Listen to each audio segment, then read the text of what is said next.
I really like the idea of getting something right now. I like Dan Atwell's plan of let's see what we can do about leasing the property and getting the property up to snuff.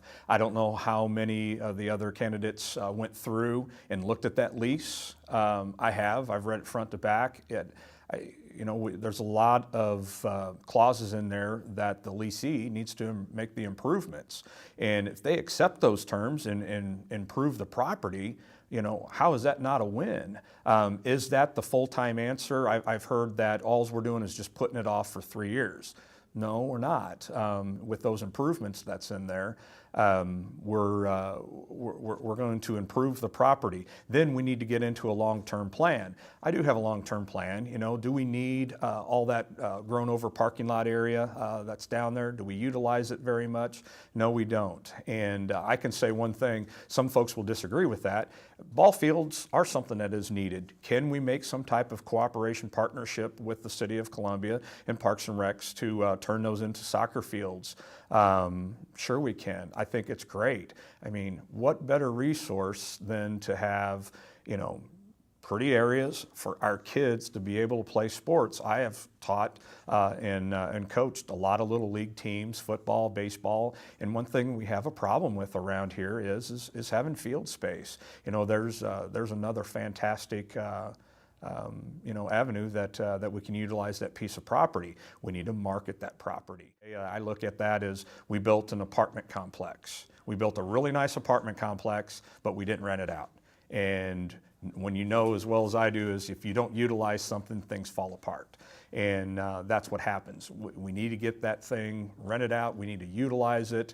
Back in the day when we first got that piece of property, we had the National Balloon event that came here for several years in a row. That generated so much money, we were able to find money to build an overpass. The reason why the Oakland Gravel overpass is there is because of that balloon event. That's because of an event that was there.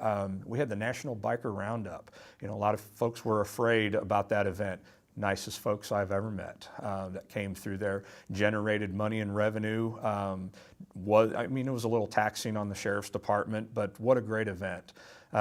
Those are the type of things that we need to be able to utilize and have for the community. We're a first-class county. We need to have a center, an event center, a fairgrounds like that.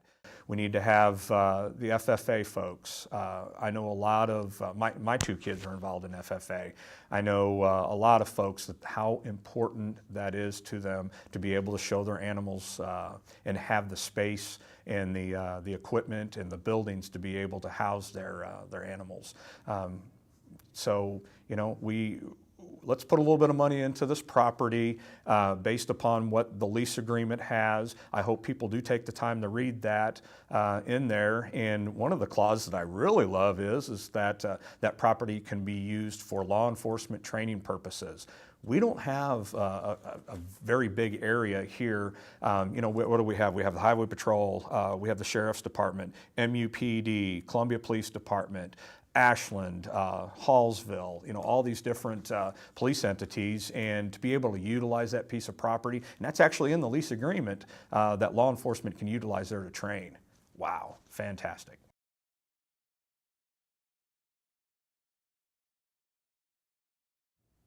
It'll be this next Southern Commissioners is going to be responsible, and part of this lease negotiation, and that's going to be one of the biggest tasks for any one of these candidates. We've had a fantastic partnership in the past. You always can improve on anything. We need to continue that partnership. BJC is a fantastic organization. Boone Hospital is a part. It says it right in the name there, Boone County, Boone Hospital. It's a part of this community. I remember the campaign ads that Boone Hospital was putting out several years ago about Boone babies, how proud you were to have your children at Boone Hospital. It's a part of our community. We need to keep this relationship going, and like anything else, you always can improve on, and we need to make sure that we continue the relationship and renew this contract and strengthen it. And if we can make it better, let's make it better. And we're going to have some sit down and some communication for that to happen, but let's go to the wayside. You can't run a government or a community or anything without money.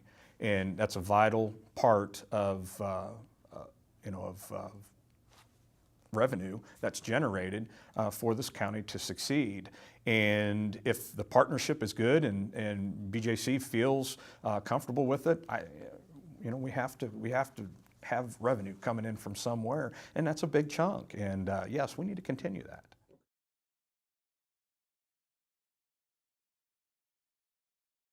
We need to renew the tax, and the tax needs to be applied to what it's specifically for and not used for anything else or that money squandered at all. Roads and bridges are priority for a community, and unfortunately we have to use that word tax, and somebody has to pay for it, and the user's going to have to pay for it. But the biggest thing is it has to be used for what it's allocated for.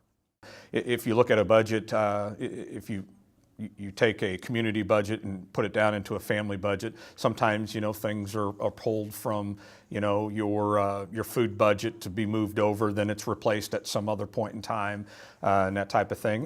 Nothing I think out of the ordinary or anything, but that's just one of those budgets and taxes that you'll upset somebody if they approve a tax and it's not used exclusively for that. Here in Boone County, I think we're fantastic. That's one thing that we do very, very well is we keep up with the maintenance. I think we stalled out a little bit on trying to get the pavement. I know we had the 550 program that was going on. We were paving roads, doing very, very well there for a while, and we kind of fell short there. But what we do have in place, infrastructure-wise, is fantastic. Obviously I do a lot of training, and I travel around and I see a lot of what the other counties have, and they're not up to par to where we're at. So that's one thing I'd give Boone County an A+ in that area.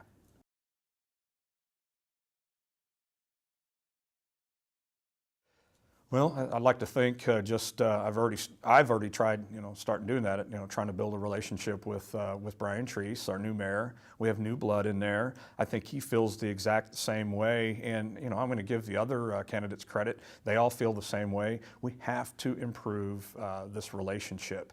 I like to use analogies, and if you look at our community and think of it as a family structure, if mom and dad doesn't talk, the family falls apart. And what I mean by mom and dad is that's the city, county. If they're not communicating, things are not going to work. It's a shame. There's two sides to every story. I understand. I've heard what the city's gripes were, and I've heard what the county's gripes were, and how they felt like they had to go for the lawsuit. So unfortunate. I think. Of course, you can lead a horse to water, but you can't make it drink. I feel that there was, on the commission side of things, a very good attempt to try to get this squared away. Maybe we could have been a little further on this rather than jump right to legal recourse. But you know what? I think we've got new blood on both sides. We're going to have a new commissioner. We have a new mayor. I think if they both feel that communication is important, we're going to get this worked out, and we're going to bring this community together.